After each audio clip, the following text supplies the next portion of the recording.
Hello mga plantita. Good morning. Good day po sa inyong lahat.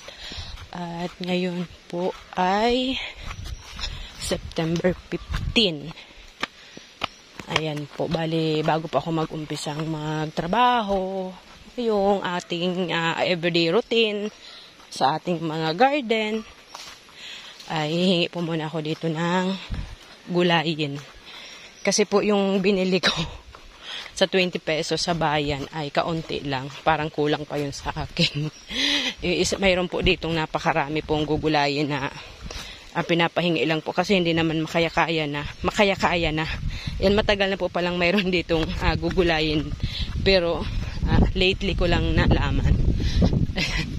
Kung hindi pa ako nagtanong-tanong kung saan pwede makakuha ng libreng gulayin na ganito. Pero ayan, syempre, bago po ako magpatuloy sa aking gusto na naman pong i-share sa inyo, ay welcome po ulit muna dito sa aking munting channel, MJ na Grandpa Channel. Ako po si Joy, ang inyong certified plantita. At eto po, tatawid po tayo dito. Malinis po yung ilog kasi po umuulan, bumaha. Kaya naanod yung mga dumi, yung mga lumot ng bato naanod. Ayan.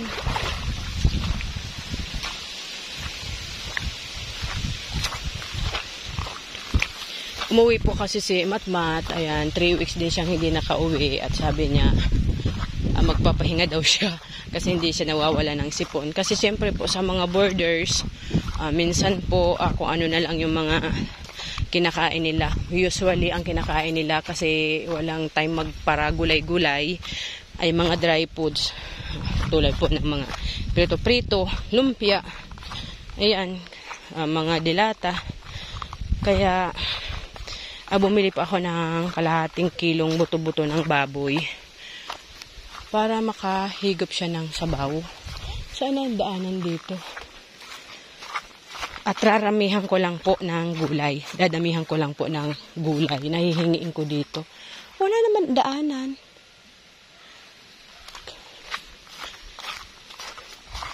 Kaya yun po. Wala talagang daanan po. Ayan, wala na po daanan dito. Bale, nilagyan din ng net. Ayan po dito. Ayan, nilagyan po nito kasi magtatanim po. Ayan po dito. Kahit mayroon ka na pong ganitong lupain, para ma-secure nyo po yung tinatanim nyo na hindi ma-distroso, hindi maistorbo ng mga pwedeng makapansala sa tanim, tulad ng mga alagang hayop. Ay, ayan, nilagyan po ng net. Pero ito, tingnan nyo po, wala nga ditong mga bahay na kasi yan ilog. Ayan, pakatawid dyan, yan na yung mga kabahayan dito sa aming barangay. Itong mga lupain na ito, ayan, swerte nila, may lupain silang malapit lang sa barangay namin. Tapos eto, wala na palang daanan dyan. Dito tayo dadaan po. At yun nga po, humingi ako po ng kangkong. Marami po kasi silang kangkong. Isang amihan ang pinagtaniman po ng kangkong. At dadamihan ko lang po kasi lahat po kami mahilig sa gulay. Lalo po pag sinasahog sa mga sinabawang ulam. Kahit wala pong karne, basta po may gulay. Ayan po. Parang ang sarap maligo dito. Ang lamig ng tubig. Ayan, dito na pala dadaan. May patulay naman dito po. Ayan. Para hindi mabasa ang paa.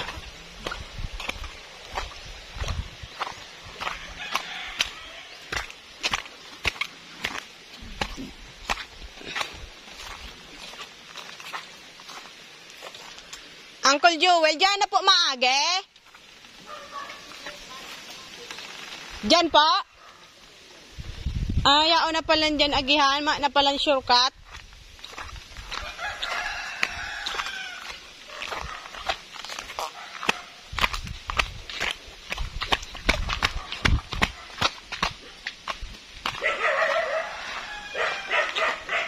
Ano po, yung mga bunuo na din yan? Pwede naman na neta. kuya na apat ng bulan na. Kumbaga po, oro aldo may naghahaga digde? Iyo nga ni, kami kay Uncle Jewel, mahilig kami sa gulay. Nagbakal na ako Uncle Jewel, kundi kulang so binakal ko. Sabing biboy, kulang pa nga ni ngayon sa imo. Ma, maghagad ka ngaya ka, antiban. Sabi ko, mahagad lugod niya ako kung pandagdag. Ang supog ko man kaya kung maya-maya maghagad. Kaya sabi ko, mabakal. Nalalapa man po, ne? Nagtutulpak ko.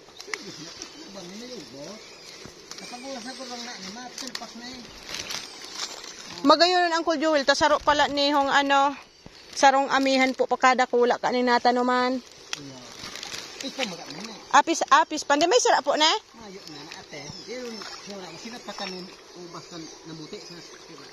Pispan pa lang, tapos sinalidahan pong kangkong. Ang kangkong. Iyo po. Iyo po. Salamat po Uncle Jewel. Gayong kang pabo, kadakol-dakol. Bilo kay mag-ataman digde.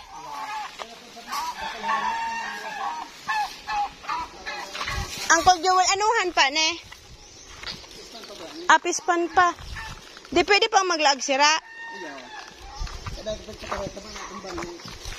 Madaho man pala na pwede magpuro pispan. Ayan, pauwi na po tayo. At tanghali na para makaluto na din at makapag-umpisa na po ng trabaho.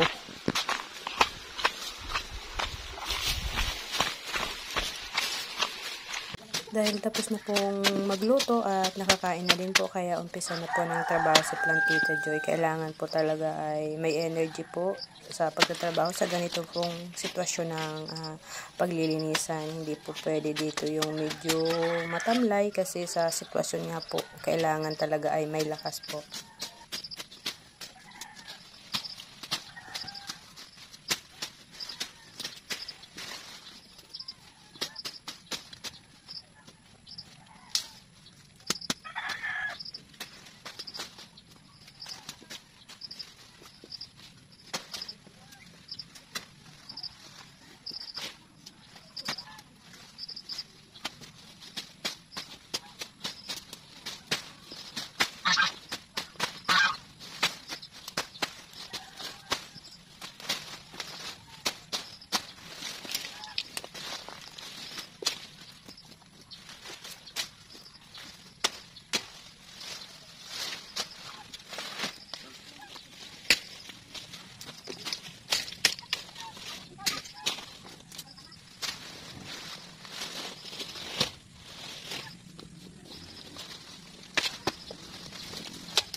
Tapos na po akong maglinis dito at inalis ko po yung mga excess na sanga na nakakaharang na po rin sa ibang mga plants tulad po nitong crouton at ito pong bagawak plant at ayan po may Hawaiian tea plant. Para hindi naman po masyadong matakpan itong mga crouton kasi mababa pa sila kaya inalis ko po yung ibang mga sanga. At ganun din po dito. Hindi man sabay-sabay yung pagtaas nitong mga crouton kasi talaga pong may naiiwan. Ayan. Itong string of yellow. Ayan. Naiwan siya kasi nga po nagsiksikan sila. At talagang nakita nyo po kanina habang inaalis ko po ay masyado na silang masikip. At ito po talagang mga halaman na ito ang bagay sa bahagi po na ito ng garden. Kumbaga mga survivor, itong mga plants po na ito, kaya nilang i-absorb ng medyo matagal yung tubig kasi mababa po ito, nai-stakan dito ng tubig. At okay yung mga plants, although may mga naiiwan na medyo mababa. Normal po yun, na hindi talaga magiging sabay-sabay yung paglago ng mga halaman.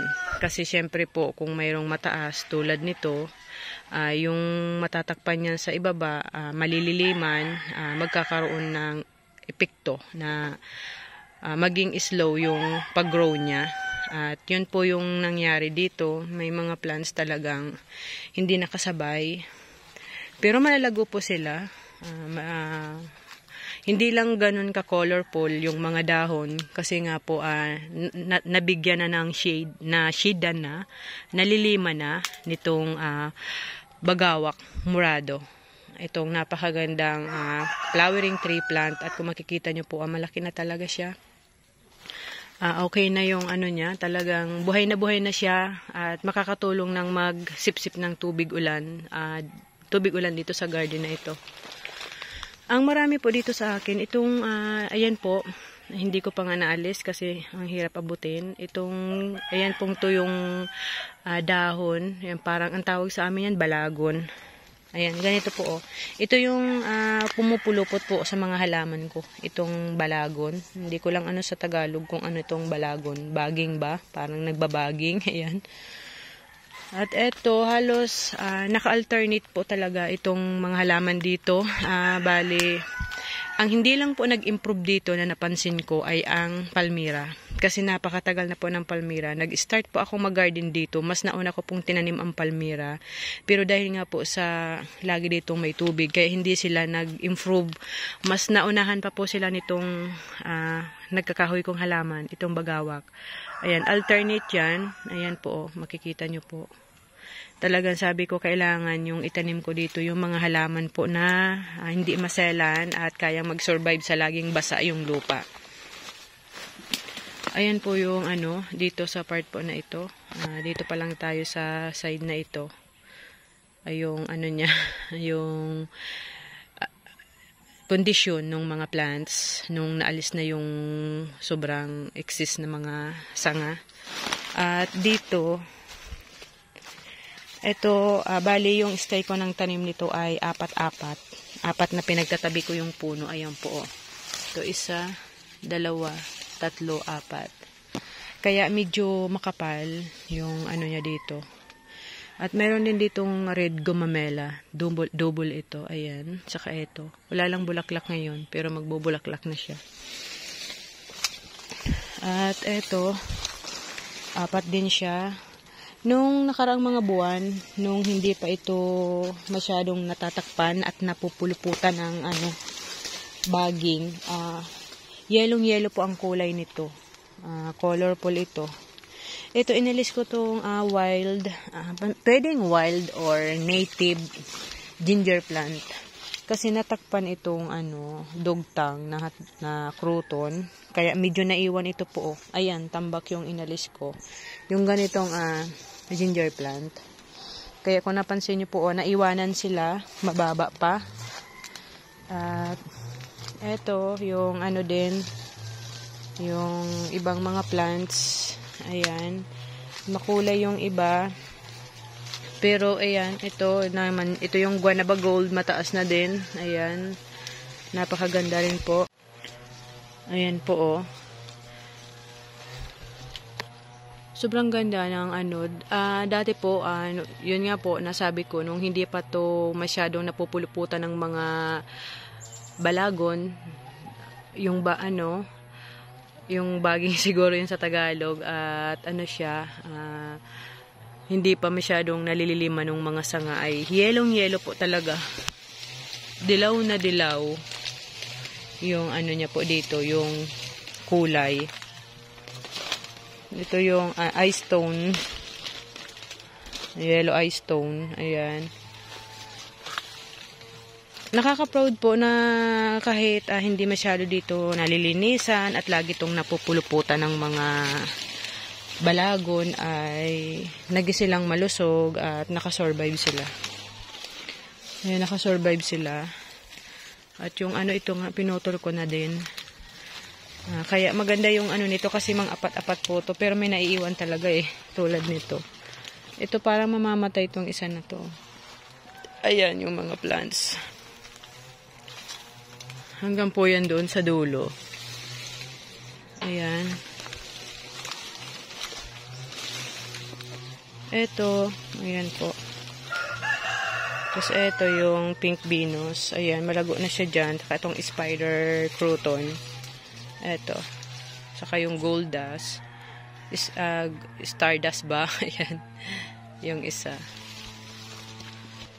Ayan yung isang po yan. Isang hilira yan. From po doon sa dulo hanggang rin po dito sa may kinatatayuan ko. At dito ko lang po nilagay sa tabi lang yung mga sanga. Diyan na lang po yan mabubulok. Ayan.